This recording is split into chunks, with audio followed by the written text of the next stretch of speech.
talk about. We'll just keep talking. We'll just keep talking. Just keep talking. Talking. For so long. Ow, we're babbling on.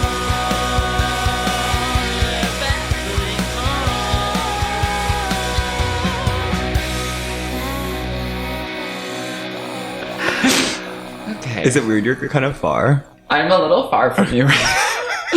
But like, let's see how this goes. It's like a spatial relationship, like viewpoints thing. Is that viewpoints an it's like an acting thing. It's like spatial spatial distance awareness is like alters the creates attention or tension. Yeah. Well, good. I'm already starting my acting school. Okay, so good morning, Babbling On community. Today is one of the most special days we've ever had. This has been since the start of the podcast. This has been like the first idea and the most important about the most incredible topic with the most intelligent, beautiful guest. One of my oldest friends ever. Am I supposed to jump in? Please give it up for Cole Doman. Wow. Oscar-nominated actress Cole Doman. Oscar-nominated actress Cole Doman. Thank you for having me, Hilton. You're welcome, son. I'm so far away from you. It's weird. I know. We talked about this. We talked about that earlier. That it's creating a natural theatrical tension. Which I think is appropriate. Which is kind of appropriate. For today. We're like each in our own worlds, if that makes sense. But it's we can move closer. We can. We'll see how it goes. Okay. But this is a topic that involves 3 private stories that are interconnected. And if you didn't guess it by now, you're an idiot. You better get cooking. If you didn't read the title of the episode, you pressed play. What are you babbling on about, Queen? So I'm going to be babbling on about one of the seminal texts, Pulitzer Prize winning novel. Yeah. By Michael Cunningham. Yeah. The Hours. The Hours. I've heard of it. And that's not all. What else have you got to say, my daughter? We're also going to be talking about the Stephen Daldry film adaptation from 2002, starring Meryl Streep, Nicole Kidman, Julianne Moore. I could keep going. Toni Collette. And John C. Reilly. Allison Janney. Ed Harris. You said John C. Reilly. I did. Margot Martindale in a cameo. I feel that Michael Cunningham had a cameo, actually. That's the author. You said he walked down the street. I thought I saw him on the street. I wonder if actor. that's true. I don't have the backup data to prove that. I wonder. Like when she's first walking, getting the flowers. Whoa, I'm getting ahead of myself. He's kind of like unclockable to me in a way that's like, I actually don't know what he looks like. Well, okay, funny you should say, because I only recently discovered the looks of the king. Sometimes. And he's hot as fuck. Sometimes, and this is kind of about to drag some people that might be listening, but like, let's start dragging artists, novel photos of novelists or like writers on the back of their book. Yeah. I find that it's like they chose the best photo of themselves ever taken, and then when you look them up or see them in person, you're like, you don't look like that. Yeah. You've seen a lot of authors in person? Yeah, I go to a lot of like you got a lot of readings. No, we're with the smartest guest we've had yet, by the way. The most highbrow. Up till now, it's been dumbasses. I'm kidding. I am an avid listener, so I have to say there's been some really appreciate that astute things and taking the low art and making it high art. Yeah.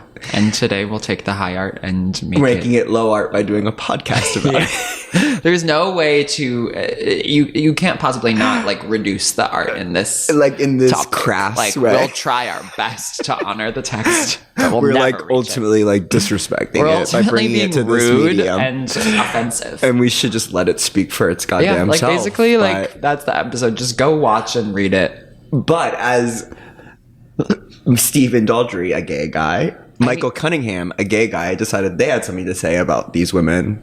We are gay guys. Although I'm starting hormones on Friday. Something tells me that we might be babbled out. Jump in that ship. I don't want it anymore. Now you have to commit. Not doing it. Not doing it. Oh my god. Well, that's funny. Okay, I've been sitting on this time bomb that I've been like desperately resisting talking to you about because I think I'm gonna gag you proper with this. Okay, I'm so excited. And it goes off what you say about gay guys deciding they have something to say. Let me just make sure Get the research. So, okay, when I was starting to research this episode because I wanted to get it right, my friend told me about this book called The Work of Art by someone like Adam Moss. It's a collection of interviews with different artists who have had like seminal works, and one of them is Michael Cunningham talking about the Hours. Oh, okay. And it's like we just finished watching the Hours, by the way. Literally 10 minutes like ago. 10 minutes ago or So, less. I'd say 8. Yeah. And and like we both, I think, are pretty weepy, and it's a pretty somber. But we're kind of turning it around in that way where like an actress cries and then laughs. Yeah, which Meryl did. And actually, that scene we're gonna need to talk about. And Marianne Jean-Baptiste more recently. Yeah. Oh my god! I finally saw her truths. I'm that character. I recognize No, you have myself in kindness her. within you, but Yeah. I, of course, like, how can you not recognize yourself? Not you specifically, No, but you oneself. meaning oneself. I appreciate that distinction. In someone truly so painfully angry. and pain. That is, if you don't see that's yourself not in in that. you, like, go fuck off. I don't have anything in common with you if that's not it. We're talking about Hard Truths. Marianne Jean-Baptiste plays this like really angry, sort of suicidal, hurt woman, which, speaking of the Hours, again, we're going to get into angry, hurt, suicidal women, but... Wait, but okay, get back to this thing because I'm excited. Okay, so the work of art. I don't have the actual text in front of me, although I'm noticing that I do, actually. The texts came through. So I could read this out to you, but it's 5 pages. Basically, within it, he talks about how the first draft of the Hours, he was obsessed with Mrs. Dalloway, the book by Virginia Woolf, which in the Hours, Virginia Woolf is a character who is writing her real life book, Mrs. Dalloway, which then the other 2 characters are kind of versions of that character. Julianne is reading Mrs. Dalloway. Yeah. And Mrs. Dalloway is Ed Harris's character, Richard's nickname for Meryl Streep. Yeah.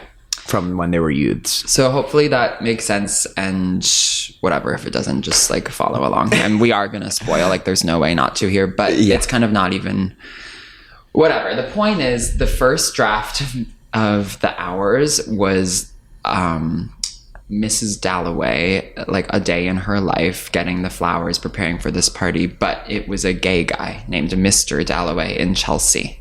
No. Yes, and it was just him. Oh my god. And it was a gay guy, Mr. Dalloway, and he was like going around Chelsea, like getting his flowers. Wait, we need that. I know. Although he was writing it and he was talking in the work of art, which I have the pages in phone photo. Yeah. That's like too hard. I know. He was like, this isn't working. Like, this is a woman's story, which I do agree. And somewhere along the line, he got the idea to have Virginia Woolf be a character. That wasn't in the original draft. Nicole Kidman plays Virginia Woolf. But then he also talked about in the work of art how he went to art school for like painting is how he started, and he didn't think he was going to be a writer.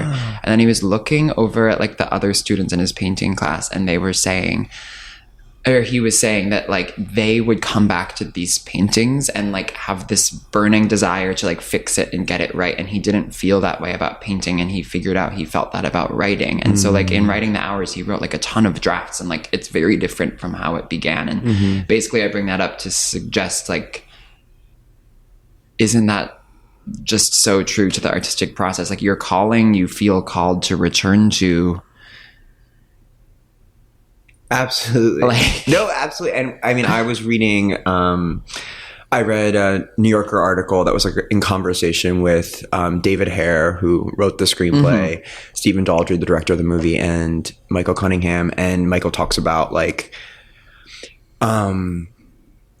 exactly what you said, like how putting the book out there, he never thought it was going to be anything. Right. And like, he was sort of mortified even at the idea that it could be, because for him, it never felt finished. Like, it was like, I could obsess over this over and over and over again. Yeah.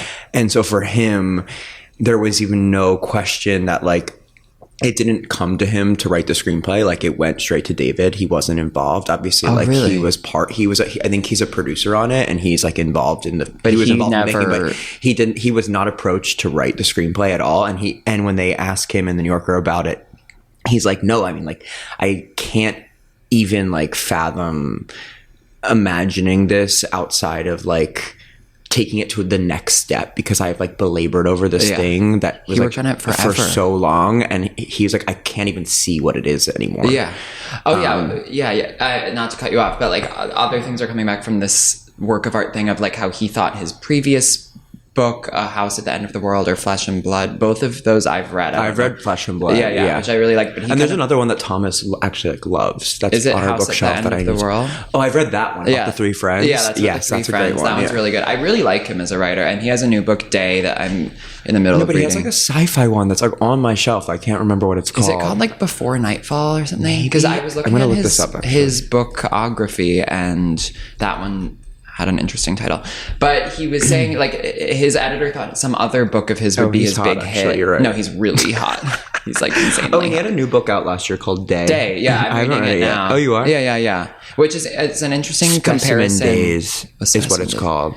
Day is like taking place over the course of a day, just like The Hours does. Okay. So I think that's an interesting. I like The Hours far more. I mean, The Hours is one of my I love it. favorite books of I all love time. it. And he wasn't expecting success, and it won the Pulitzer. It's crazy. I love it. I love to talk about his like obsession with this topic in Mrs. Dalloway. I think I think his fear, obviously like anyone's fear when they're approaching a literary figure that people hold so dearly as like Virginia Woolf, is like, he was so afraid of its success in a way. Like, he's like, it's my keeping it personal and precious was his way of like, I can actually write from this POV. Penis. Penis. I can write from my I can write from my But what I was going to say is that what I love about the book is that it's not written in first person. So like, Right. he doesn't assume that he can he understands these women, but he's not speaking for them. No, he's not speaking as a for narrator. Virginia Woolf. He's this exterior force that's like watching these. I mean, who do you And think is the narrator? Like, he is. No, like a godly, like third person narrator Right. who is none of them, and yet you do feel like you're inside all of their heads Yes. still, and that's why the feat of adapting this is insane. Like, you read the book and it's like, there's no way this could ever be a movie. But I think in the movie, it's very specifically chosen that I think Virginia Woolf is the narrator. Yeah. Like, the Nicole She opens and role closes the is book. in my view, like the narrator. Even though I feel like of all of them, maybe she gets like the least screen time. maybe Julianne actually. I do want to talk about that specifically, the three actresses and the Oscars of it all, because there's so many things about that are really interesting. Yeah. That I don't even know where I land on. The book, just to go. Well, like how do we start? How do we start? Because Okay. we're already throwing so much at I it. know. But So let's go back to like. I gave like a really quick synopsis of like she's Virginia Woolf's writing Mrs. Dalloway. Yeah. She's in having England in the 20s. 1923, I think. Yeah. She's having like, obviously, as she's had like suicidal ideation. Yeah. She wants her main character, Clarissa Dalloway, to have a perfectly normal day and then basically take her life. She's like in the obsessed book with she's this writing. idea. Yeah. And also in the movie and book, Virginia kills herself at the beginning of the book by drowning herself. It's the prologue. Yeah. And what's oh my god! Which happened in real I want to life. get. We'll I get know, into there's that. a lot. And then we flash forward to Los Angeles, 1951, Yeah. and Julianne Moore is playing a woman named Laura Brown, and she's a housewife who's sort of reading Mrs. Dalloway. and really troubled And like disaffected, apathetic, has a young child, and she's pregnant. yeah. With her second, and her husband is a like good old guy home from the war. And in the book, the husband is described as like really hot. Like I pictured Joan's husband in Mad Men. Yeah. In the movie, it's John C. Reilly, which we love the king. Right. And yet he's not who I pictured for the role. I agree with you. I imagine him someone as like sturdy as John C. Reilly, but maybe a little bit more like beautiful, classically speaking. Right. Even though he is like has a sex appeal. Oh, I'm sorry, John. I mean, sucking John.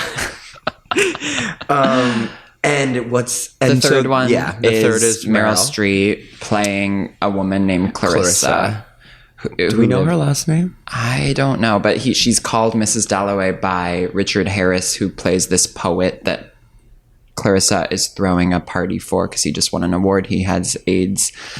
And her life, in a lot of respects, has like been... She pictures her own life sort of strangely, or not strangely, but like she knows herself through Richard's eyes, essentially. He wrote about her. He wrote a book about her, but also like for her, that relationship was the most foundational relationship of her life. And he is dying of AIDS, and he's like about to win this big poetry prize that night, and she's throwing a party. Yeah. And she's trying to get him to show up. So that's the basic plot. Yeah. And he kills himself. But I think like... So it's a book about depression. It's a book about suicide. Yeah. It's a book about nostalgia, memory, the past and the present and the future kind of colliding. It's a book about writing. Yes. But I think we need to start with like our relationships as individuals to this book and movie, because we started talking about that before, and I think that's really interesting. And like, I read the book as an adult, a young adult, and like read it in a day and found it amazing. It's written in a really like simple, repetitive way that comes up again in the filmmaking through the editing and the score in this really interesting way. I loved it. I reread it for this and found I loved it just as much. How did you first come to the book? Well, I have my copy still, and I have a thing with all of my books where I write in the cover, I write like my name and the month and the year that I read it. Oh wow! So when if I pass it off to someone, like to let them borrow it, it kind of gets lost to time, or I don't know, like it's sort of like a marker of like so I went back like a headstone. Yeah. So when I was rereading the hours for this, which also I read in 2 days, like it's really fast. It seems like it wouldn't be based on how we just described it, but it is. I think the chapters or when they're going through the 3 stories, they're short, and so it kind of is like you just can kind of like eat it up. Like it's quick, and the prose is really beautiful and languid, and I read it in 2019 for the first time, so like not even that long ago. But the movie, you saw the movie first? Yeah, definitely saw the movie first. I saw the movie for the first time. Okay, so we were talking about this because we're obviously both like obsessed with the Oscars. Yeah. And the Oscars was like part of my like cultural understanding from like the time I was like 8. Like it was a thing in my family. Yeah. My mom had like a dessert called the Oscar. We'd watch it every year. We'd make it, and like we were doing a dessert called the Oscar, and it was basically like 2 massive chocolate chip cookies with like ice cream and hot fudge. Oh my god! It was like we were like, yes, like the Oscars. And, like, my mom, obviously, like my mom is obsessed, like has a serious sugar addiction, and like was. Like we all kind of did growing up, and so it would always be like, let's make up a dessert for this random occasion. You know? My god! But I remember my like Oscar beginnings was like kind of when Halle Berry won for Monster Ball, which is that was like 2002. Because this came out 2002. The 2003 Oscars, and the book was 98. And I had seen. The winner of the Best Picture in 2003 was Chicago, and I had seen that in theaters, and I remember that Nicole won, and I was like, okay, like what is this movie? Why does she look like that? Yeah, because she has a prosthetic nose, and she looks completely different. Is not recognizable. And by the way, like I am sexually attracted to her in this movie. Like I'm like, oh my god, she's on that this whole time. She has like she's beautiful. She has like a intense intense sexual energy as Virginia Woolf. Yeah. Her eyes, She's ravenous. her gaze that sort of like dipped down and looked up, and like her glassiness is like so, it's just mysterious, and like Wow. she's beautiful. In this. She's really pretty. I know. I was sitting there like saying like, I wish that was a real person who had that nose. I will say the prosthetic worked for me the entire way. In her last scene, the nose is like it's like a different color than the rest of her face. It was like, no one caught that. That was a thing in she has like a big train scene that is not really in the book. It's in the movie, but it's like her big dramatic scene. It happens for a second in the book, but she's not at the train station. No, she's in the platform. Yeah. And her hat was like covering, her face wasn't like capturing a lot of light, and I was like, why didn't they light her better? And I'm like, oh, maybe like the nose was acting up. She's starting. I mean, there's so much to say about this year's Oscars. It's like the best year ever, looking through the nominees and winners. I hadn't watched the Oscars yet at this point in my life. I feel like my family didn't really put them on as far as I can remember. Like I started watching on my own at some point, but I remember hearing on the radio, I was telling you this before, that like Chicago won, and I was sitting in my dad's living room and like, Chicago wins Best Picture, and I was like an 8-year-old, and I was like, that is such a great title for a movie where it's like almost the biggest city in the country, but it's not quite, and that city is getting its due, and like that's the title of a movie. And I was like, I love that title. And then sometime later, I hadn't seen Chicago, I hadn't seen The Hours. Sometime later, I saw everything, and obviously it gagged me a lot. But the Oscars conversations here, there's the prosthetic thing, there's the screen time thing, there's the fact. So now let me reveal to you, please, the nominations this film got. Let's see if the... Can I get? I think I know. Okay. Well, I know Nicole won. Yeah, Nicole won. Ed Harris gets a nomination. Yeah.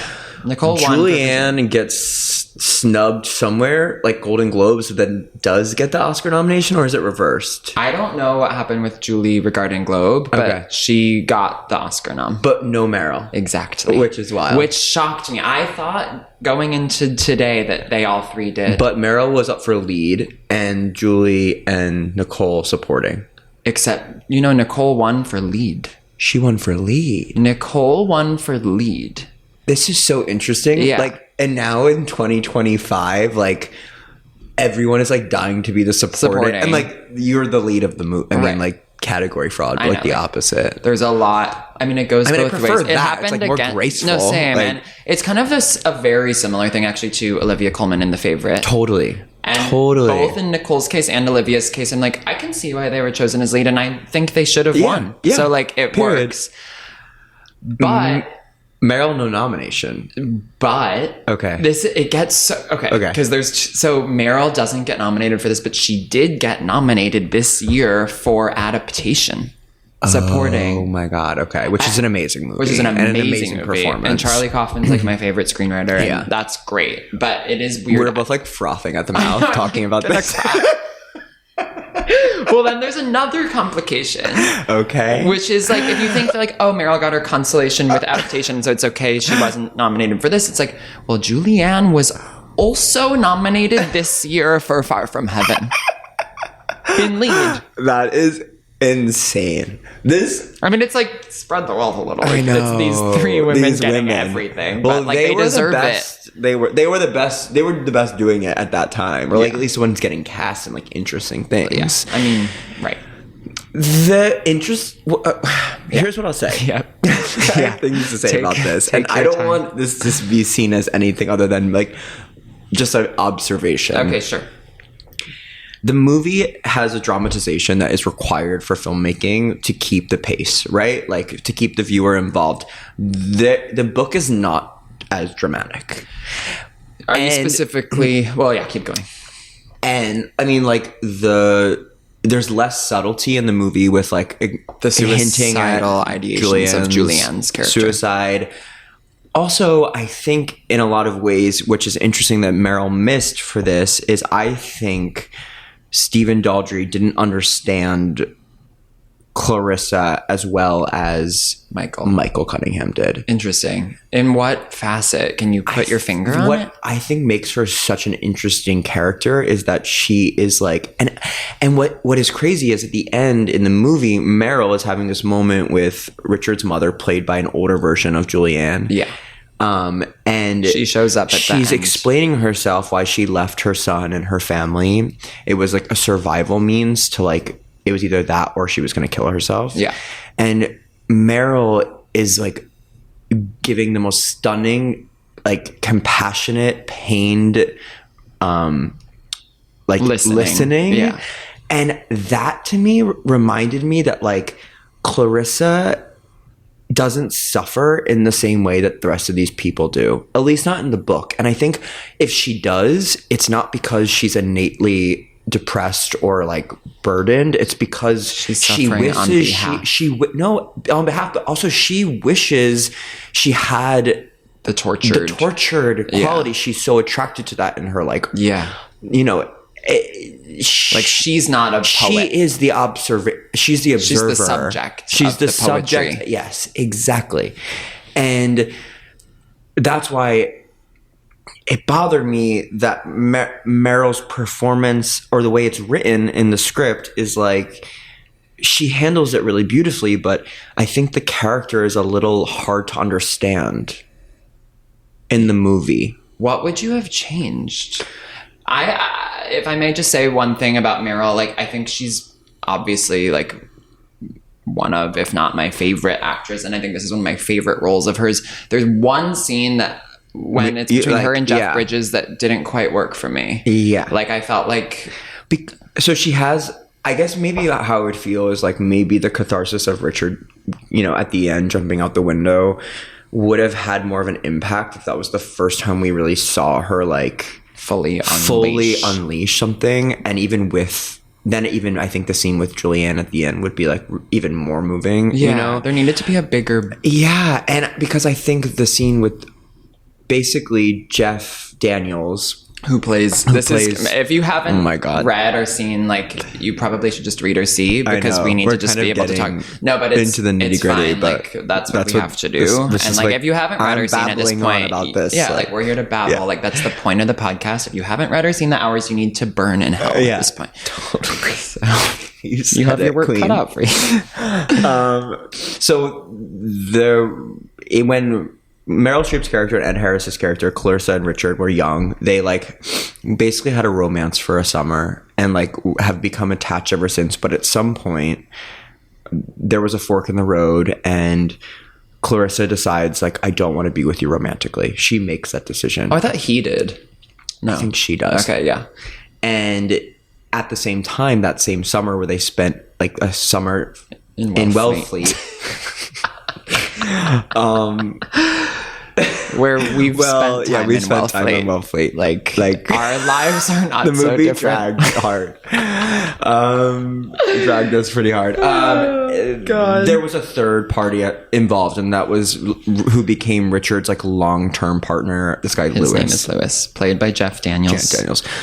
Who's giving the worst performance in the movie by far. We need to talk about how because he's playing gay, and it's like, careful, Queen, because you're offending. It's so funny because when he first appeared, we were like, oh, like that's not right. Because in my mind, in both of our kind of fantasies, I like pictured Lewis to be a lot like queenier and like more effeminate, but also like gorgeous and hot. He's described as hot in the book, and he's like fucking his students. He's a college professor. Jeff Queen's for it. He gives like one of those old-fashioned swishy performances, and it's like he got out his Swiffer duster. Girl, it's like careful. Damn. So it's like that. Careful. Be so careful. Be so careful. You're walking on glass. That was crazy. But the role of Lewis in the book is so much more complex and interesting. Like he basically shows up uninvited to Clarissa's house and immediately like starts having a breakdown, making it all about him and his loss, and there's nothing for Clarissa to do besides listen, and the daughter gets involved. It's just like so rich to me. Like it's I loved reading that. I loved that part of the book, and it sort of didn't work in the movie. Because then they give this big emotional moment with Jeff Daniels to Meryl's character. And it made me be like, they did that to get Meryl on board or something.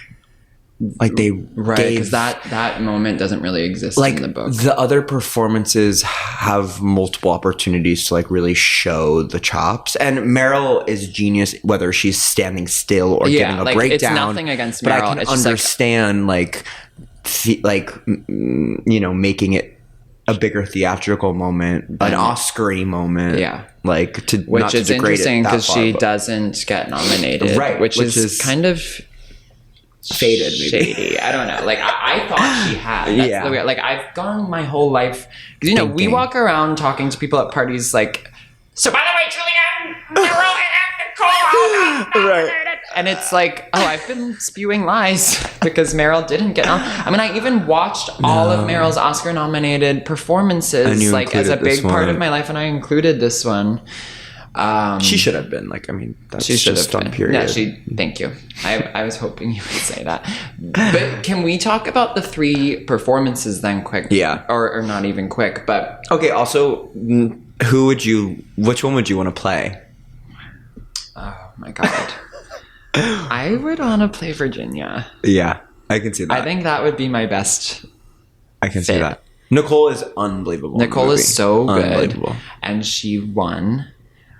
And she deserved. She deserved for sure. But she was, no. But I do think she did beat out Renee Zellweger as Roxy Hart, which is hard because Renee got her flowers for Judy, a similar kind of thing. But isn't it interesting how it's like this gets into a conversation that I really want to have specifically because of this year, which is like the concept of when Oscars are given, whether that's for career, whether that's for the performance itself, or whether that's for the film itself. Right. Because in this case, Nicole Kidman totally deserves the lead actress Oscar for this. But if I'm choosing one of the 3 based on the performance alone to give it to, I would probably give it to Julianne. Because Julianne actually taking the performance out of the context of the movie and the narratives and everything gives the most moving performance to me. And which is interesting because she kind of has the least text-wise to do.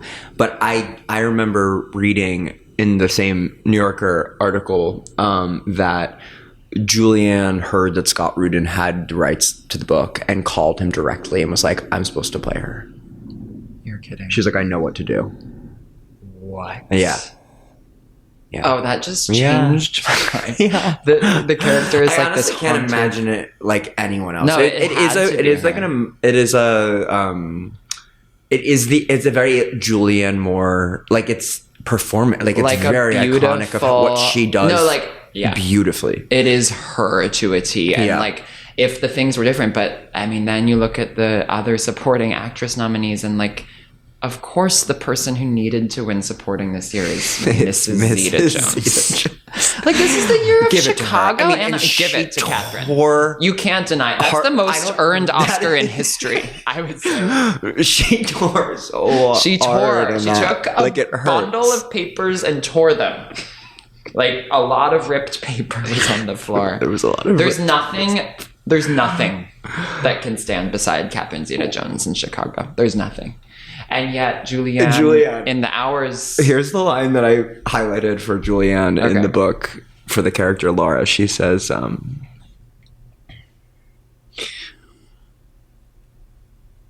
this is basic, but she's like... Just do it. Why did she put the roses on first when any idiot would have known to begin with the message? She finds a cigarette. She is someone who smokes and drinks coffee in the mornings, who is raising a family, who has Kitty as a friend, who doesn't mind if her cakes are less than perfect. She lights a cigarette. Yeah. It's just that's her. Thank you. Thank you for bringing the truth. It's descriptive, but it's the way that it's formatted, the punctuation even, I'm like, I know her. Yeah. Yeah, I know. And I Julie did am too. her. And Julie did too. And called Scott Rudin and said, Well, actually, this is interesting. Like, do you feel like you are her in a way? Like, did you feel yourself in the depression of this book? yes. I wonder, like, right. We both have Yes. battled depression. I won't speak for you, Yes. but I've battled, like, suicidal ideation. Yes. I come from a lineage of suicide. Yes. I really... And this book isn't, like, morose, really. No. I think it still has a hopeful tone to it.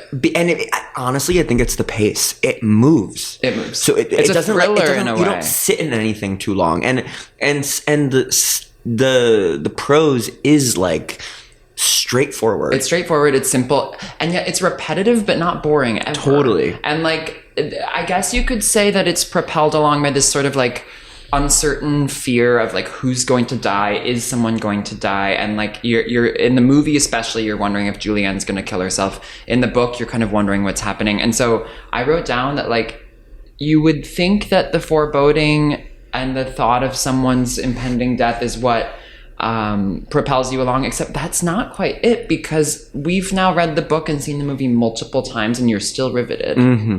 So it's not about wondering what's going to happen. No, not at all. No. It's like the tension of every individual moment in Yeah. life. Like, and to that point, there's so much to talk about. Like, we were happy. You know, Ed Harris is like, we were happy. And Meryl's like, when was the moment I was happy? There's like this striving for happiness that's like so massively part of this. Yeah. And a striving for happiness is exactly it. yeah. And what's really interesting, what I was thinking about is like, you know, there is a so often when we think about happiness, I'm like, I want to be happy with my life, you know. Excuse me.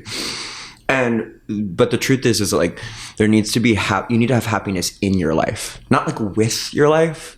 How do you mean? Like, you imagine your life and you're like, I want to be happy with what I've accomplished and what I've done, and all, and like Ed Harris was talking about in the checklist, and then like, but then if you're constantly thinking about what you're going to do to make yourself happy and these things you need to achieve, then like, where's the happiness that's currently in your life? Like, what are the moment to moment happiness? Yeah. And Meryl, Clarissa talks about that in the moment with Claire Danes, where she's like, as her daughter, she's like, there was a moment I was really happy and I never knew really, I thought this is when I'm going to get to be happy. And Yeah, what the she's like, beginning and of she's like, I'm happiness. realizing that was the moment of just that was the happiness. Right. Was that discovery of the happiness.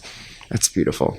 I mean, it's just like really crazy. She's talking about when she's in Wellfleet and like, she thinks her happiness is beginning, and it was the happiness. And it's like, it's hard not to just like think of our own lives. And it's just so. And also like the narcissism of a parent being like, you're not my happiness. Right. And because Claire Danes storms off and she's like, kind of like, okay, so you aren't happy. Because she's also like, I'm only happy when I'm with Richard. Everything else is insignificant. And she's like, all right, well, fuck you. Totally.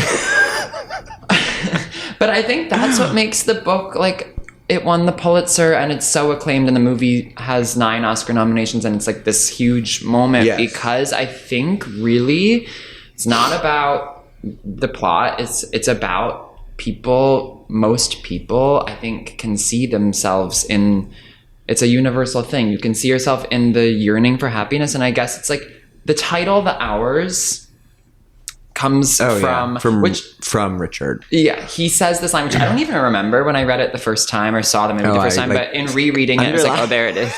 But it's like, what's the line exactly? It's like the hours. How will I face the hours? How will I face the hour? And then the hour after that, you know, it's like this. And basically the hours are like the hours passing of your life and getting through them without, you know, killing yourself, basically, is like, I mean, there's another line of Laura's that I wrote down when I was reading the book. I didn't take many notes while reading the book, but I wrote down that there was a sentence that goes something like, the tasks ahead are too difficult. And just kind of like alluding to like the idea of carrying on to the next second, minute, hour, day is just like impossible. And I relate to that so much. Like, it's really hard to get through an hour sometimes. And like especially lately, I've just had a really hard time like falling asleep because I've been like depressed and like, and the mind is just racing. The mind is racing, and I'm thinking about like, how will I make myself happy? Yeah. And so this book, it's like, it's weirdly like a sedative to read this book or watch this movie. It's like a calming thing. When I was reading it, I felt so at peace. Yeah. Well, it's just a reminder of like, you think so much about, I mean, something that's like always in like the last couple of years of my life, it's like this idea of time passing by and like, where am I going to be at 60, which is like my mom's age, and like similar to what Clarissa's feeling is like, what is left, what is behind, and like what is the present, and like I don't want to miss what's happening in my life while it's happening. Yeah. You know? Yeah, I mean, it can be boiled down to the old cliche of like, you have to be present, but it's like, ultimately that is the greatest truth. I'm sorry. No, like, I know, it's true. It's cliche true. is flea play. Totally. You know what I'm saying? Totally.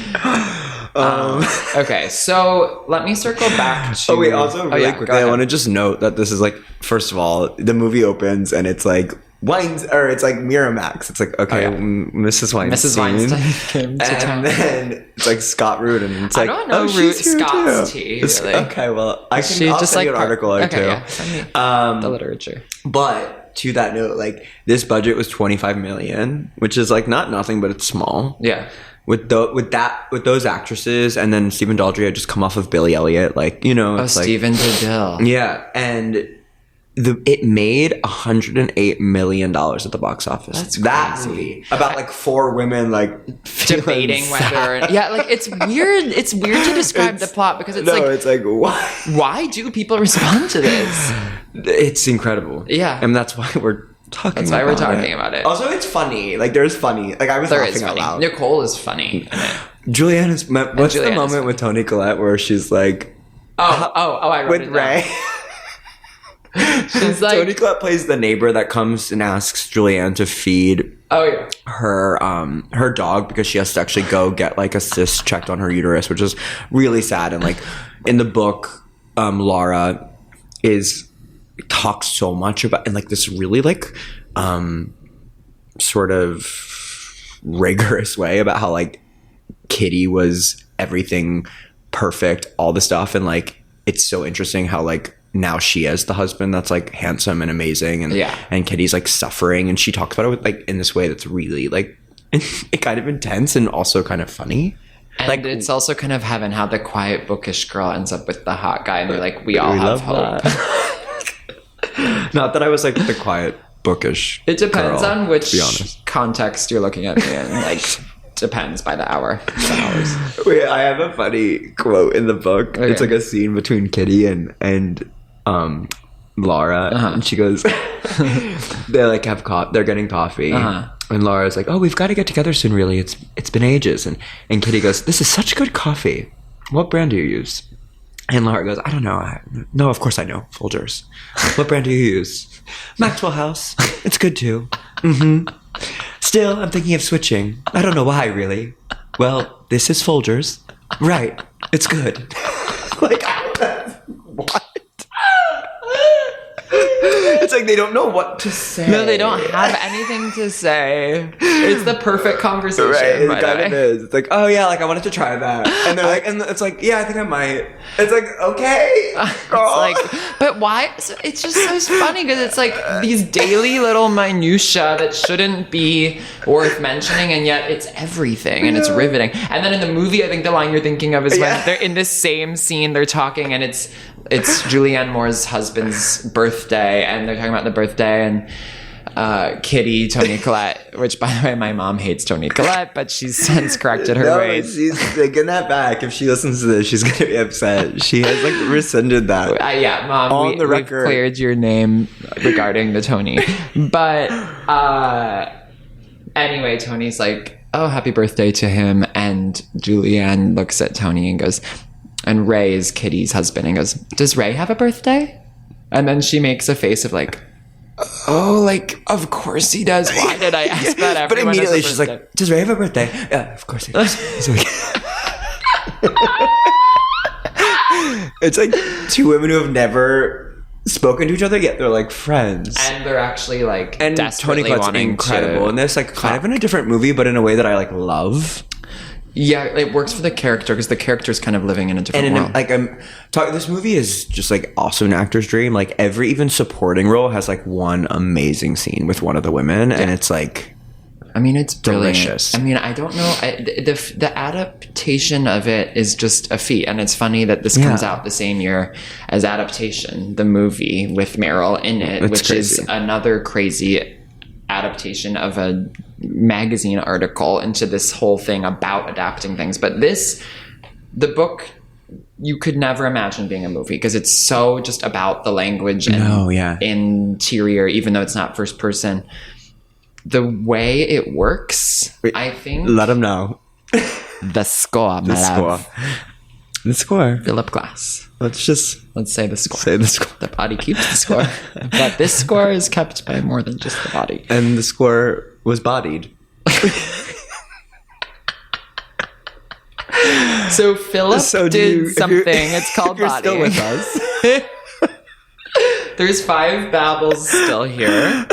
And there are sacred friends. The score is unbelievable. Unbelievable. And it doesn't stop also. It's like continuous, basically. Well, the movie is like one long montage. I think the big difference between how the movie and book is structured is the movie cuts between the 3 stories a lot more than the book. The book, I mean, the chapters are short in the book, but not as short as the movie. Yeah. In the movie, you get like... That's true. It's like a scene. 10 seconds sometimes. But the scenes are long. But then the scenes are long. But they're one scene and then they'll cut, you know? Yeah. They'll jump to one of the other story. It's just like, it feels like it's constantly in motion. And so does the book. But like, I think you had to do more intercutting in the movie to make that work. Well, and also what's interesting is the book has a lot of secondary characters that like you don't even really meet in... right. Well, mostly in Clarissa. In Clarissa's and Meryl's character's world. Which, funnily enough, it should be noted, Meryl Streep herself is written in the book, right? As like this movie star that Clarissa's walking past on the I street. love that. Yeah. She's like, is it Vanessa Redgrave? Is it Meryl Streep? Yeah. Everyone's like waiting by her trailer to see what movie star is going to come out, and she catches herself being caught up in like who it could be. Which and like she's like, oh, I'm so silly. Yeah. She's like, why do I care? Yeah, but like the movie star guy that Allison Janney plays Meryl Streep's girlfriend. It's a big lesbian movie too. We haven't even addressed like the pussy. And also, they don't address this, but it's kind of clear based on the wardrobe. But Meryl Streep's daughter is also a lesbian. Dating like a bull dyke that's like 45. And the bull dyke is not. And they like I forgot she's older. They have beef. They're beefy. And that's not in the movie at all. And neither is the gay male movie star that... Which I love. But it's kind of random. I thought that was strange. Like Sally, Clarissa's partner, who's played by Allison Janney, and she's amazing. She's amazing. She's almost like the fourth gorgeous. main character. It's like she's so beautiful in this. She's really beautiful. It makes me be like, okay, I can be a woman in her 50s and I'll be okay. Oh my god, she's stunning in it. She has like a whole chapter in the book that's like about her going to lunch with this like blockbuster movie star who comes out gay and his career is destroyed. It's like there's like this whole other... I know. I wonder why that's in the book. Because it kind of does kind of just happen and then be done. I mean, I guess that's how books are. Yeah. I'm trying to remember, like, maybe it gives... I will say, like, the book, I think, makes it seem like Clarissa is the protagonist. The lead. Oh, like she has the Clarissa's most... gonna die. It's sort of... Do you think so? I mean, not I don't really, think that. I guess. Yeah. No, I guess I don't. But I think that maybe there definitely is some underlying suggestion of like, because Virginia's writing this book, Laura's reading it, and you kind of, at first at least, think that since Clarissa's the protagonist who's going to kill herself, that in the end Clarissa will kill herself. But I think that pretty quickly that doesn't feel like what's going to happen. Did you see that at all? No. I didn't. She seems very like, even reading it, I was like, this is a woman who's like very like pleasant and distracted and wants to live and like fancies herself a caretaker, if anything, you know, like, and she says in this book, I have this quote, she says, that's who I am, a decent woman with a good apartment, with a stable and affectionate marriage, giving a party. Venture too far for love, she tells herself, and you renounce citizenship in the country you've made for yourself. You end up just sailing from port to port. So still, there is this sense of a missed opportunity. See, it's like, you know? Right. So what that passage is saying is like, even when you have the apartment and the correct girlfriend and like everything should be right, you still are wondering like, what if, when will I be happy? Like, what's missing? Yeah. It's not looking good for us. No. I mean, there have been moments in my life where I've felt like I've had everything I could have ever wanted. This is not one of those moments, but even when I had those moments, like, it is, oh my God, there's 2 kids at the window across the way in your building who are like looking out, and they're reminding me of the little boy. And it's just, it's, you know, like, no matter what, you have to sort of decide to be happy, I guess. I don't know. Is that right to say? Yeah. Like, you have to allow yourself to be happy. It's never going to be the right circumstances where you're just happy. I think what you can do is like socialize yourself.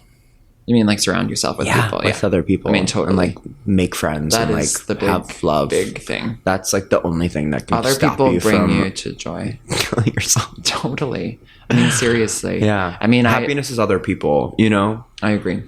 But also like my notes app isn't working on my computer, but Oh, that's okay. happiness. Oh yeah. What is this quote? I forget who said this, but it's like happiness is basically like not a state of being. It's like it's a passing thing. So like you need to make peace with that. Happiness is a butterfly. Period. I mean, like, literally, she said it. The more we think about it, the more that's the song. Happiness is a Butterfly is probably the greatest song ever written. That's off Lana's Norman fucking Rockwell. It's so true. Like, you have to just sort of let it land on your finger for a second, and then it floats away, and it's not something that you can just, like, purchase and live inside. Anyway. Oh, wait, we should also say, this is kind of I'm jumping, but yeah, please. I feel like maybe it hasn't even been said that, like, Julianne Moore, Laura, the character of Laura's son in the book and the movie, Richard, who's like an 6-year-old, grows up to be the Ed Harris character. Yeah, so there's a little boy in the LA storyline who, in Meryl Streep's storyline, is the old poet dying of AIDS who kills himself. Yes. And you don't know that until like the end. That's kind of the big reveal. Halfway through. Oh, okay. In the book, at least. Well, in the movie, it's at the end. In the movie, it's at the end. And but in the book, it's halfway through, I think. Yeah. I feel like the first time I read the book, I like didn't clock it till the end. But the second time I read it, obviously I knew it was happening. And I maybe I'm like Well, in the maybe book, I don't trust myself that I didn't. Richie is the little kid's name, right? And Richard, kind of like, and it's kind of like you kind of can see it, but right. I still feel like I was a bit gagged. Oh, in the movie, which I love this. You kind of you obviously know it beforehand that, at the end, there's a photo of Julianne Moore in her wedding dress, and that's kind of how you, as the viewer watching the movie for the first time without reading the book, would discover it. But then there's a really amazing moment at the very end where Julianne Moore is like struggling to even come to bed at night, like facing her life, which is just like incredible.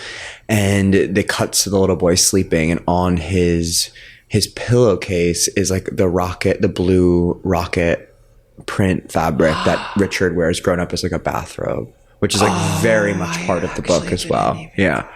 The robe is in the book, excuse me. The robe is in the book. Not the pillowcase is not, but like that little detail is like so delicious. Oh my God. Okay, can I steer us back just to... Please. So there's 9 Oscar nominations, and I just want to spend a little more time on this year in the Oscars because it's just crazy, the competition. Like some years, the competition's less stiff. This year, so many things had to sort of play out for things to go as they did, and ultimately I actually kind of think the Oscars got it right and did the right thing. Okay.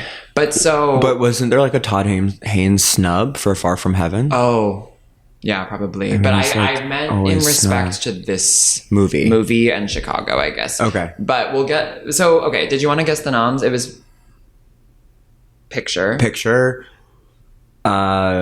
Julie, Nicole, Ed who won? Harris. Ed Harris. I guess the by big the way, gag when was I that first saw the Meryl- movie, like when I was like young, like I want to say like 12, 13. Mm-hmm. Ed Harris, like I was like sobbing. I was like, Ed Harris is the best actor alive. Yeah. You had like, you got... I just were you like like scared I was by just it? like, yeah, I was like, AIDS is scary and like I'm gay. And I'm gonna die. Did you know you were and gay kill when you myself. saw? No, I'm kidding. But like, yeah, of course I knew. I mean, of course. It took me like a long time to really admit it to myself. I don't know if I knew and wouldn't admit it, or if I just actually didn't know. But like, I mean, the same thing with trans now. I'm like having a hard time like either admitting or really knowing. I don't know. I think reacting to art in that way, that where you can like see yourself in some capacity and like your body reacting in a certain way, like is a purge to kind of like wake your mind up or something. I don't know. Like, I think I knew it about myself, but wasn't obviously admitting it to myself. Yeah. But even my reaction to that storyline, which sort of is wake sort up. of like, oh, like I'm like in response to this thing. It's funny. I mean, we were talking about before. My body is in Your response body. to this, and maybe not even my mind. I mean, we don't know our subconscious at all, right? But like, I knew my conscious mind was like, oh, there's that guy. And there I am. And there I am. You were saying before we started recording how like your big Oscar year intro was like sort of the year before Right, the this year before, with right Ray. before. Yeah. And I was just saying, and I don't know why, but I feel compelled to say it again, is like I had this violent visceral reaction when I was a little kid, like 8 or 9 or something, and saw Ray by chance. I didn't even see the whole movie. I just saw like part of it, and I saw a scene where like his baby drowned or something, and he keeps having these flashbacks, or his little brother or something, and he's like dipping his hand into a suitcase full of water, and this little baby's hand jumps out or grabs his finger, and I remember that image. And after that I fell into like a 2-hour psychotic break as like an 8-year-old boy, screaming and sobbing and like thrashing my fists on the ground and screaming like, should I kill myself, and my mom being like, what is going on? Like, and it was like crazy. Like, have you watched that scene back? I haven't watched Ray since. Maybe you should just watch it to like maybe that would check in with fix yourself. my issues if I just like purged that. No, but I'd be curious to like. I know. I wonder. Maybe what it would be an interest. Yeah, like I think it just scared me. Yeah, honestly, I just think I was scary. just like so scared scary. by like the hand shooting. oh my out. god, I was so remember scared of everything as a I was child, and I was such a terrified. mama's boy. Like when Richard's like, Yeah, that. mommy. I'm like, I was literally me like every goddamn day. Well, you were saying that in the movie when he starts throwing a tantrum when Julianne drives away, and I Yeah. was saying like I've been in that on every side of the equation, because I've been the babysitter Me that too, the mom yeah. is leaving. And I've you're been like, the kid who's throwing the tantrum. Have you been Because the I haven't- mom driving away to? I guess go I to a haven't hotel and really read? been the mom. No, not But yet. yeah, You haven't been mommy yet. I don't see it happening for Yeah. myself, like being a parent. But Yeah. maybe things change. Anyway, the other nominations. So picture, director, actress for Nicole, she wins. Supporting actress for Julianne Moore. Supporting actor for Ed Harris. Editing, score, screenplay, adapted, and costume. Which all feels correct. Oh, interesting. Costume's kind of random. Costume wasn't like needed. but Claire Danes' outfit is really cute. The sweater. Yeah, it's a really cute sweater. Probably earned Adapted them. screenplay, yes. Which What were the other ones? Score. score, which I think score should have won easily. I think it's the most beautiful score. Frida's score won over it, which I don't remember. That Frida movie sucks. having a good score. My college professor at Emerson wrote Frida. It was her novel. It was our film. There's always an Emerson film. grad There's always up to an Emerson some fucking no, literally. shit. And then, like, editing, it should have won for most definitely. What I feel. won? I'm looking. Chicago. Which Yeah, I mean, actually, like that's a feat. Like Chicago is, I think, still. I mean, maybe there's a case obviously to be made with Cabaret, but like most best like modern yeah. movie musical that we have. But this is interesting. Also, John C. Reilly playing both Amos in Chicago and playing Julianne Moore's husband in this same year. Oh, wait. There was a lot of like double whammies this year. Well, and also another parallel is Chicago wins Best Picture. And Roman Polanski wins Best Director for The Pianist, which Loki Adrian bodied the he's house. Amazing in that movie. In The Pianist. And I'm rooting for him this year. So am I, although the recent AI scandal. I didn't read that. I'm like not Apparently it's about like in that. redoing their Hungarian pronunciation. So like parts of their lines were AI. Oh, I took that as like it was the screenplay that they helped get the Hungarian like dialect. I took it as like the actual sound. Oh shit. So I'm not sure. I didn't read So the if article. that's true, it's kind of like I like didn't want to read that it. is I'm like, a problem. I know, because I loved The Brutalist, but I that actually would be think, that feels wrong. I feel like that's happening though. Like just the existence of this conversation is making me think like The Brutalist's Oscar chances are nosediving all of a sudden because of this perceived AI influence. Which I loved The Brutalist. Me too. But I do hate AI. Yeah. So I don't know exactly what really happened. I guess I can't. I didn't read the article. The only thing I wanted to say was with Chicago and Roman Polanski. So picture goes to Chicago, director goes to The Pianist. And it's the same sort of split as Cabaret. Well, actually, it's reversed. Cabaret won Best Director, I think, for Fosse. Yeah, Fosse. And then The Godfather came out the same year and won Picture. And Joel Grey won. And obviously Liza Minnelli won. You know that Fosse like did not want Joel Grey to do the movie. Why? He was like, you already did it on Broadway and won the Tony. Like, I don't want to use you. Fosse sounds like a real dick, but also the like, greatest genius of all time. But anyway, I think something really important that I need to say is like Nicole Kidman winning for Virginia Woolf feels like, in lead actress, feels like them giving the movie its flowers. Yeah. As well as Nicole's narrative.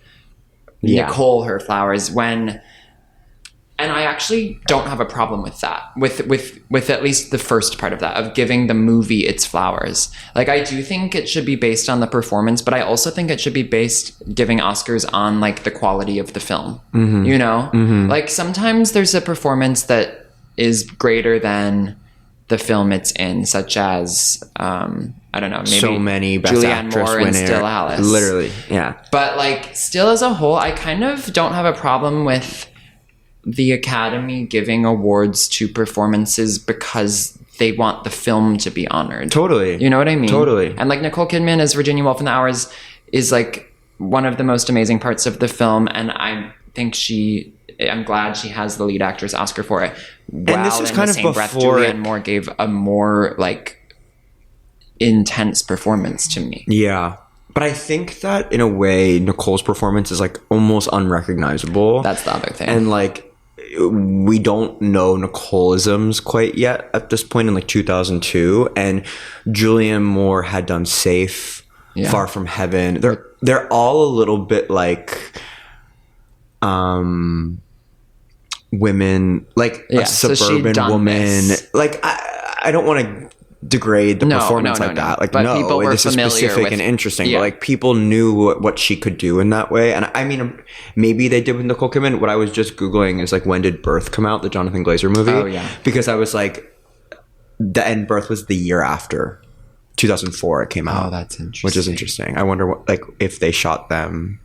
I mean, it should also be noted that just like transformation has always been catnip to the Oscars, and so like Nicole truly is kind of the one who transforms. Was like, and Nicole like kind of, I feel like she was sort of the broke the levee with that kind of thing. Like she's part of that like lore of like prosthetic.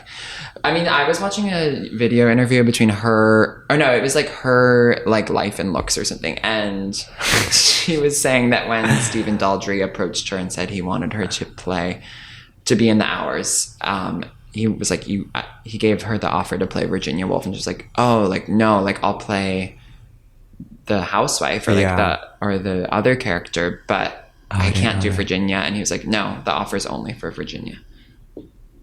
Wow. I wonder if Julianne was already attached. Like, I want to know the order. I know. Same. That feels We've gotta important to find me. that We did have to rewind the credits to see who got billed first. And it was Meryl. It was Meryl. Which is because Of course, Meryl is that's the right thing the to central. do. It's the right thing to do. I need to pee quick. Okay, go Can pee. I take a quick Let's pee? pee. Yeah. Collect your thoughts. Okay. So I met Stephen Daldry, actually. you did? Yeah. When? When I was auditioning for The Inheritance. He directed that on Broadway. Oh, I was just with someone who was in The Inheritance. Oh, you're earlier kidding. Today. Sam. Sam. Yeah. How funny. Wow. He's a sweetie. Hey Sam. Let's cut that off. Yeah. So Stephen Daldry directed The Inheritance on Broadway. He did Billy Elliot's movie. Yeah. Is that the big stuff he's known for? He had also done... I don't really know who he is. He had also... What did he do? Let me Google. I've seen Philip Glass opera. Oh, he did... After he did The Reader with Kate Winslet, which is interesting. Which, oh my God, last night I watched Little Children for the first time, which so I think good. is my favorite Kate Winslet So performance I've ever good. seen. It's an amazing movie. Todd Field, director Field. and writer of Tar So, as well. and that was the last movie he made. Yeah, so it was like Tar, a 17, 18 which I'm like year needing to film watch gap. Tar on my big Same. projector. I know, like let's cancel do dinner. that. Let's just do that. Or have dinner here. I'm No, starving. Stephen Daldry was really nice when I met him, actually. He was kind of funny and like laughed and like made me do, like I had been in like many times at that point, and he made me do the characters' sides because I had like on my resume at the time like conversational German, and he was like, "Can you do your sides in German?" And I was like, "No." Did you have conversation? And he laughed. And he was like, "Well, just make it up then if you don't know it." And I did was you like, try? Okay. Like, what am I So gonna you say? went like, no, "Oh, I can't. Yeah. Yeah, like as an actor, I'm not gonna be like, "Oh, I don't feel comfortable." Like, So you made up being gibberish? creative. I don't, you know. What I mean? So I like literally just made it up, and I was like, whatever. Heaven. Can I say one thing? Yeah, please. Renee Zellweger beat Nicole at SAG, which is just interesting Interesting. to know about Both things. they're really different. They're really different. I do think Renee in both- Chicago is hard to deny. It's hard to deny her. Yeah. It is hard to deny her. It's pretty undeniable. Because also, like, Nicole will... I mean, how many... This is Nicole's only win? It's her only win. She has a lot of Wow. other noms, but it's her But only she win. would have won Yeah, that's the thing. eventually for one of these other roles. And Renee would have won for there and maybe not for Judy. Or maybe she would have won for Judy still. Renee is interesting because she has another Oscar for Cold Mountain. She's which amazing I in that haven't movie. seen. Yeah. Oh, so you think it's deserved? Okay. Yeah. It's like an old-fashioned like drama. Isn't Nicole in that too? Yeah, she God, is. see, like this This is is crazy. kind of weird. Who else is in Cold Mountain? I just Isn't know it? that. Yeah. It is. It's Nicole. Yeah. Like if And, Renee wins for Jude this, Law. Nicole would win for. I wish Birth, but that wasn't going to happen. It wasn't received well. What would Nicole have won for if it weren't for this? Meeting the Ricardos. It would have been for. Like. Why can't we think of anything? I don't know. I need to Google Nicole Kidman Oscar nominations. Why isn't it telling me the film? Okay, so her noms, are for Moulin Rouge, The Hours, Rabbit Hole, Lion, Being the Ricardos. So I'm almost like it had to be It the kind of maybe had Hours. to be The Hours. It kind of did have to be The Hours because I Because haven't even Lion seen Rabbit is Hole or good. Lion. I've seen Rabbit Hole. She's amazing in it. That play is so dear to like young millennials who went to theater school because it was like a David Lindsay Abaire play that was like given in every scene study class. But like there was like a scene from Rabbit Hole that like all the girls would do. Yeah. And John Cameron Mitchell actually directed Nicole in the movie version. Oh, really? It's interesting. It some of it is really works and some of it doesn't at all. But she's good in it. She's good. She earned her nom. She's really good in Lion, actually. I really like that movie. Really? I haven't seen it. That's with Dev Patel. Yeah. Who's so He's hot as fuck. And he's good. Moulin Rouge, I've never been able to sit through. What are you I've never talking seen about? Moulin Rouge all the way through. Are you kidding? No. I know. because we haven't even gotten to the 8 randomly, but like I'm a Charlotte, like I'm a romantic, like I mean I'm a Carrie. Oh, pardon my French there. I have a romantic's heart. Wait. Like, Charlotte, so there were certain like VHSs that I would like run through, and one of them was Moulin Rouge, and it would like make me sob, and the music was amazing. The problem was honestly Nicole Kidman's squeals. You know how she goes like, whoa! And I have like, I'm very sensitive to certain sounds. And I was like, ow, my ear, like, turn it off. Turn it off. So I've never. I think she's amazing in it. I mean, I actually probably haven't seen it in like 6 years. It probably doesn't hold up as well. And I need to watch it. It's so nostalgic for me. It's a rite of passage. You had it on VHS. Oh yeah. Big time. I mean, it's just like. So I guess Nicole had to win for. Wait, should we do the 8? Yeah, I mean, we're late, 8, but let's do the 8. I think it's okay. Who are you in the 8? And I want you in the regular 8, and I want you in like the hours. The hours 8. Yeah. So what would that make it? The 11? The hours 8. From here on out, it's the 11, and Wait, it's so true. Like, why weren't we thinking it? But these were the original. These gave birth to like who are the hours girls in there? Could be a night where you went to go see the hours and then watch Sex and the City when you got home. 2002. Oh, fuck. I'm gonna be sick. They were eating good back then. Back then there was food on the table. Food. Now we're starving. No, I'm like having sharp stabbing pains because I didn't feed myself properly. It's 5:30 p.m. I didn't eat right, and now I suffer the consequences. Ate all of your strawberries. Okay, so who are you in the 8? Okay. God. I'm Carrie. Okay. You're a Carrie. But I have I'll give you that one. I have a Charlotte tendency as well. Okay. Maybe. I think you have a Miranda tendency. And I have a Miranda tendency. But who would you say I am, honestly? Take away what I just called myself. I think you're a really genuine hybrid of Miranda and Carrie. Yeah. You're like sun is Carrie and your moon is Miranda. Yeah. Does that make sense? That makes sense. Giving me sun Carrie put me I just made that up. But like, yeah. No, like the way you said it, got it right. If you had said different words, it would have been a different story. I feel like I'm excluding. It's hard to identify with the girls from girls because you don't have as much. Let me speak for myself. Yeah, speak for yourself. Although you're right, I don't want to identify myself in any of them because they're a little bit too close generationally. Like they're not that much older than we were. And I'm like, they're ultimately I was so secondary creeped out by them. Like it's Sex and the City is the number center. One. Like the girls are there for people. I rewatched it recently. Me too. It's like a fabulous show to watch. There's a Jessen Thomas component won't watch it because it's like it was while he was like at NYU or like he had graduated. He was like their age and was like, I can't watch this. People are like that. They're like, I can. It's me. I'm like, I can. Yeah. But I don't know. I think like there's a spirit of me that has, this is going to sound really crazy. Okay.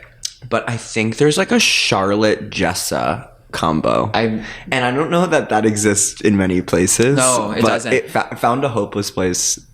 We found Charlotte and Jessa. No, I actually was opening my mouth to say those two names. Were you? Yeah, I swear to God. Because for years, I was not always a Charlotte. You used to Sam it up. I've changed. I love this chapter of your life. Like, why is it that everyone is like, I like you so much better now? No. But I mean, it is a great time to I needed to experience love in a real way. You're a Charlotte. You always deep down were a Charlotte because you've always wanted like true love. That's true. But you used to conduct with more of a Samanthan in like a very like way, radical, ignoring my real intentions. Jessa too plays a part in both your past and present. Yes. Yeah. Because I'm There's a certain fabulosity to you. I've lived in the big city, all of them. Chicago, one of the cities that put a sparkle in your eye at a young age, and LA and New York. And, you're well traveled and like you have a certain worldliness Thank to you. Yeah, that is undeniable, and a certain sort of sort of like blind confidence that's like bordering on. Well, also like you have what Jessa has, which is like extreme beauty that just like Queen. people can't help but like Stop. I mean, I'm serious. That's really sweet. Like, you are a striking young woman. Oh, stop it. And Jessa Thank you. is I too. love you. I love you. And I'm a Carrie, like, You are a because Carrie. she's fabulous and You are the curly author hair. of your own story. I'm the author of my own story. In a way that's more Carrie and not Lena. Yeah. Well, because Carrie, I think, Although you, like... I mean, I do have a Hannah have a quality, Hannah quality. too. I was going to say, like, you wouldn't show your pussy to your boss, but I'm like, actually... Well, maybe... trying to think back on all Maybe my you bosses. would. Have I done that? No. Yeah. I showed my Yeah. pussy to my plumber. I Can I tell you that Oh, story? yeah. Should probably It's a babble good that. story. Actually, no, he never saw my pussy. But he saw He other saw, things. he saw the back of that.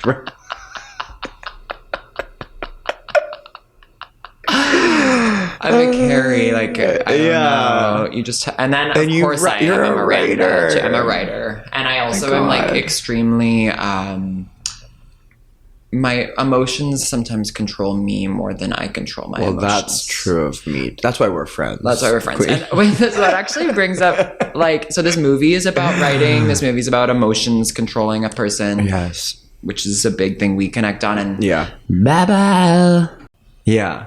Because, like, what's the word? Like, it's like in acting. Like, naturalism isn't interesting. It's like realism is interesting. And they're different. What's the difference? Like, naturalism is like how we're talking today. Like, no one wants to, like, well, I guess they're listening, so they might care. But, like, if we're shooting something and, like, it's like people are just talking like they would every day, it's like, where's the art in that? Yeah, but There's no realism art. is Realism is, like- capturing reality, but still elevating it. To Yeah, art. in a moment that, like, connects. Yeah. So it makes it feel more real and more, like, in the way that The Hours does, you know? It's giving these, like, fractured moments. Yeah, no, totally. Well, that's the thing, to go back to the thing about the work of art, is he talks about how, and I'm sure you feel this way about acting, is about how, like, the way he discovered he wanted to write was it was the thing he could return to and want to keep working at, and, like, the fire never burnt out inside him, whereas with, like, painting or something, it did. Yeah. Yeah. In the film. In the film, who are you? And then who are the girls in the 8?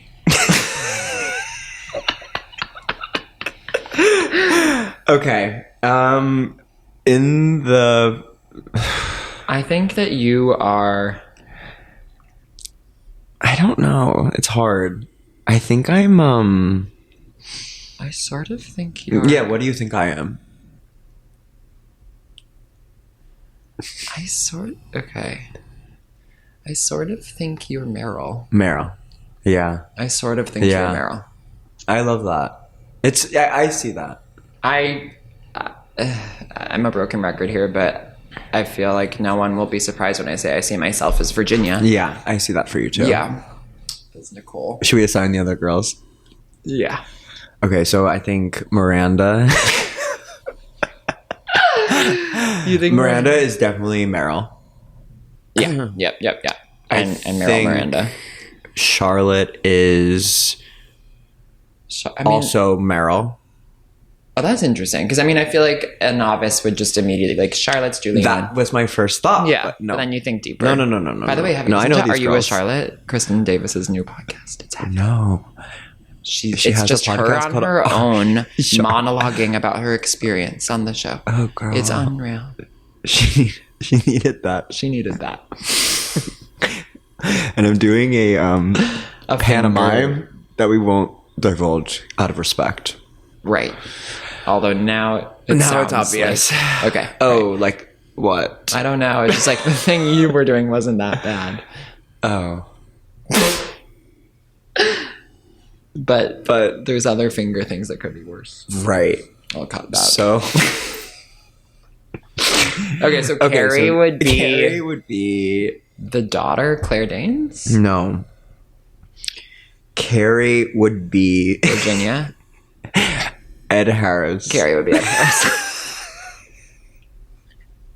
Hannah Hannah would also be Ed Harris. Hannah would be Ed Harris. Hannah would be Ed. Hannah's definitely Virginia.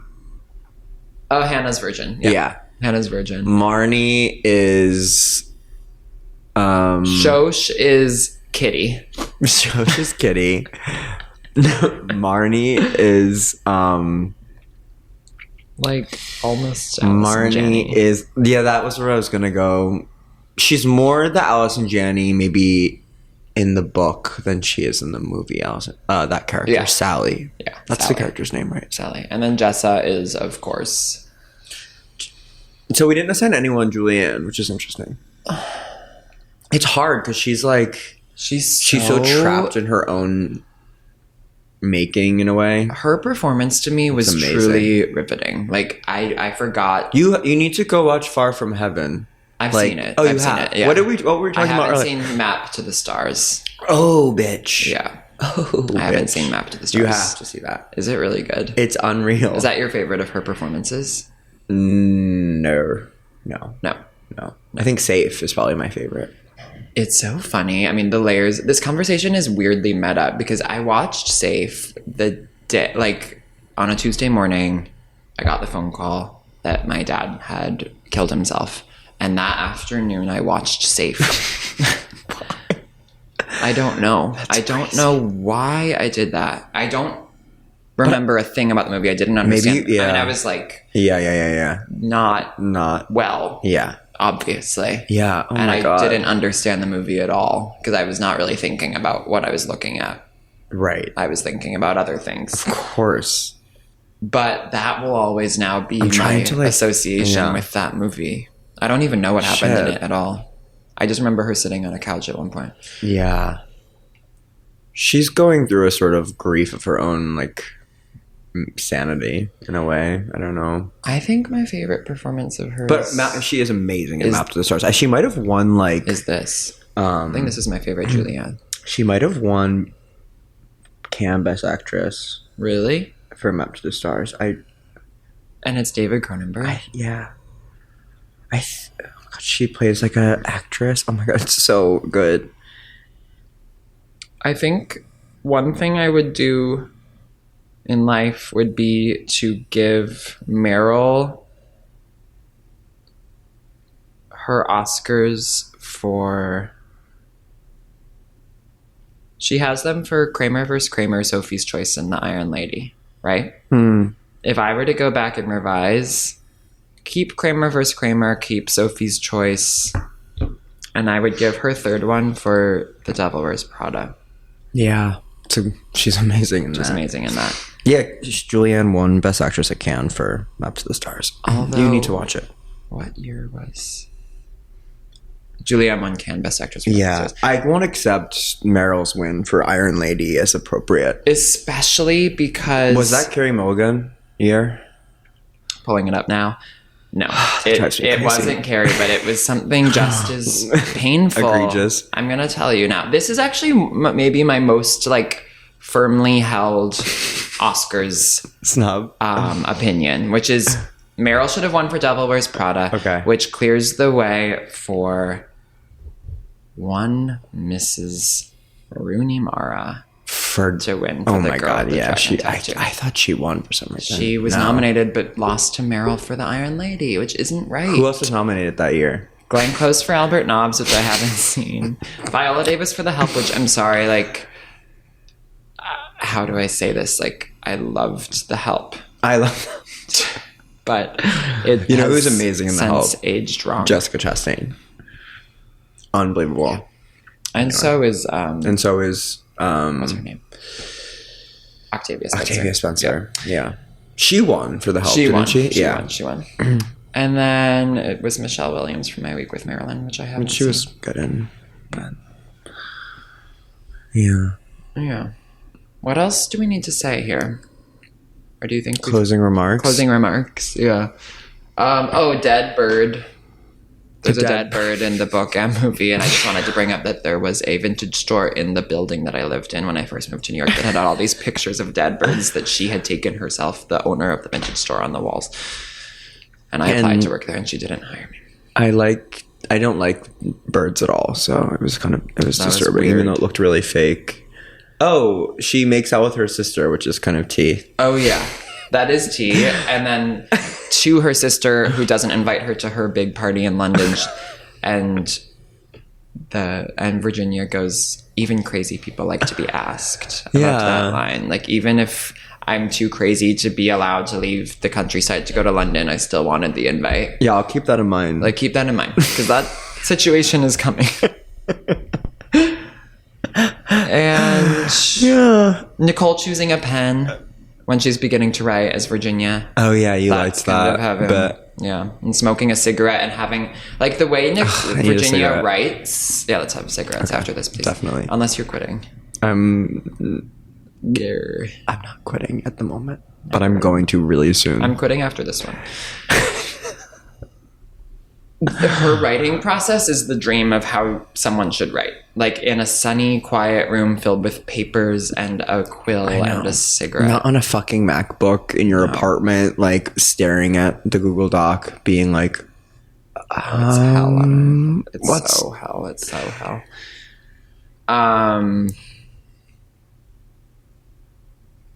Anyway. We both just got like really dark. Dizzy and dark and hungry. So to close... like, we can't recommend this. We can't recommend material. It enough. Doesn't it sound like a joy? And, you know, if you see me out and about, say hi. Say hi. Say hi. Don't be a stranger. And let me know, are you a Virginia?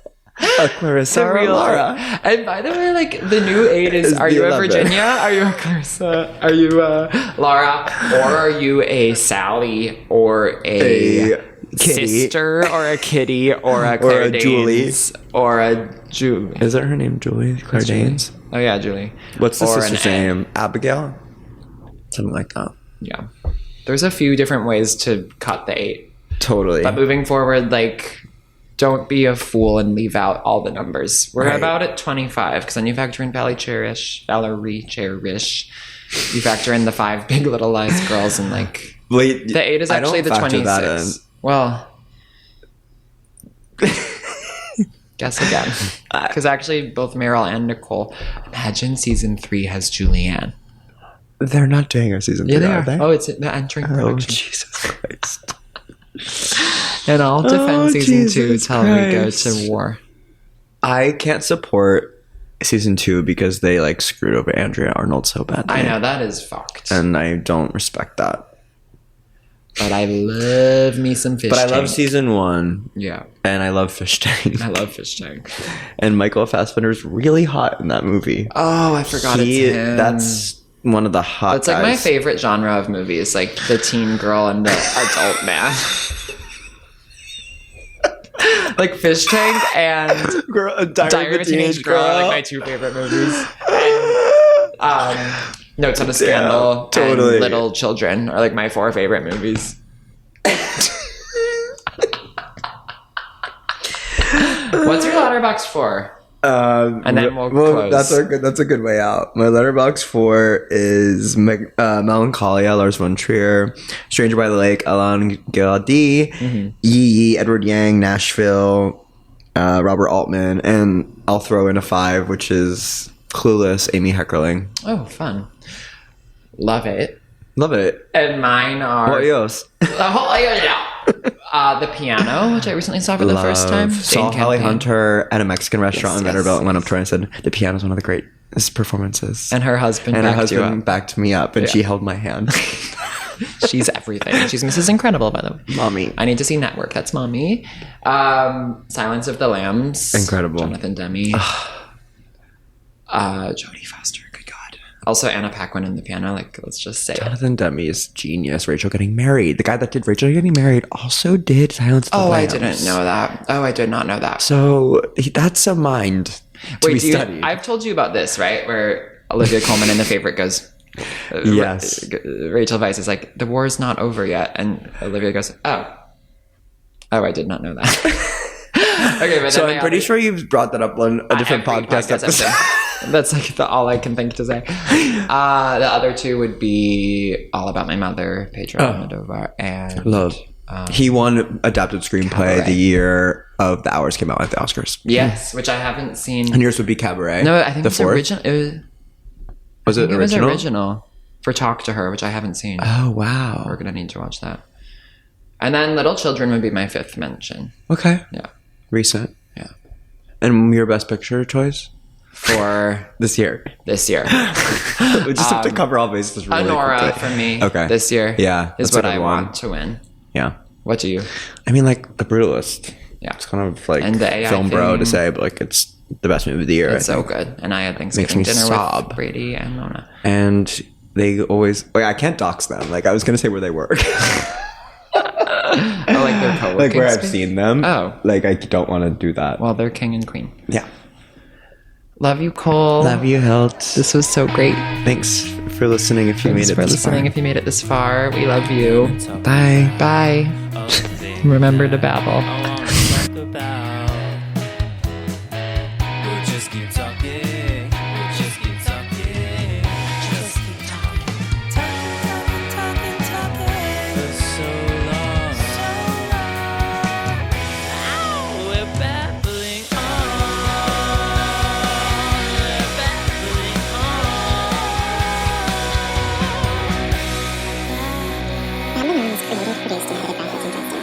The theme song is by Benny Cotoletta, featuring Callie Baker, and is produced by Benny Cotoletta and Jack Krause. The artwork is by Hilton Dresden. Audio consultation from Kenzie Woodrow and Dallas Seeker.